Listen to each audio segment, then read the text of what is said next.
যেভাবে নিষিদ্ধ ছাত্রলীগ সংগঠন আমাদের জুলাই যোদ্ধাদের উপর আক্রমণ করেছে, সেখানে প্রশাসনের উপর আক্রমণ করেছে, সেখানে আমাদের জুলাই যোদ্ধাদেরকে অবরুদ্ধ করা হয়েছে। আমরা সেই প্রতিবাদে সাভার বৈষম্য বিরোধী ছাত্র আন্দোলনের নেতৃবৃন্দ যারা আছি, ছাত্র জনতা যারা আছি, আরিচা ঢাকা মহাসড়ক ব্লকট রেখেছি এবং আমরা আমাদের কেন্দ্রীয় নেতৃবৃন্দের নির্দেশনা অপেক্ষা আছি। তারা যে নির্দেশনা দিবে আমরা ছাত্র জনতা সেই নির্দেশনা অনুযায়ী রাজপথে নামবো ইনশাল্লাহ। রাজপথ আমরা ছাড়ি নাই। আবু সাঈদ মুগ্ধর অবদান আমরা ভুলব না, তাদেরকে আমরা আমাদের মাঝে জীবিত রেখেছি। স্বৈরাচাররা যদি মনে করে শিয়া বাটার ও ভিটামিন ই সমৃদ্ধ লিলি হালাল বিউটি সোপ, তারুণ্যময় উজ্জ্বল ত্বকের জন্য।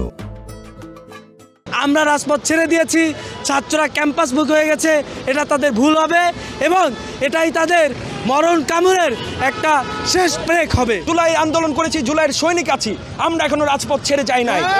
আমাদের রক্তে এখনো জুলাইয়ের সেই স্মৃতি রয়ে গিয়েছে, আমরা এখনো রাজপথে আছি। যতক্ষণ পর্যন্ত না জুলাইয়ের যে ম্যান্ডেট, সেই ম্যান্ডেট পূরণ না হবে ততক্ষণ পর্যন্ত আমরা রাজপথে থাকবো।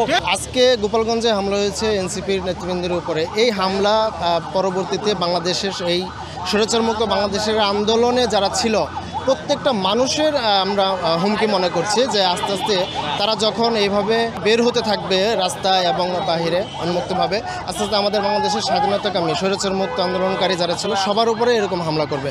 তো আমরা শঙ্কায় থেকেই আজকে এই কর্মসূচি দিয়েছি এবং ভবিষ্যতে আরও কঠোর কর্মসূচি দিবে আমাদের নেতৃবৃন্দ জানিয়েছেন এবং আমরাও সেই কর্মসূচি পালন করব যাতে আওয়ামী লীগ সন্ত্রাসীরা আর এভাবে এই নগ্ন হামলা করতে না পারে। সবাইকে আজকের এই শান্তিপূর্ণ কর্মসূচি সফল করার জন্য ধন্যবাদ। আমাদের পরবর্তী কর্মসূচি আমরা পরবর্তী পরিস্থিতি দেখে আমরা সবাইকে আবারও জানিয়ে দিব।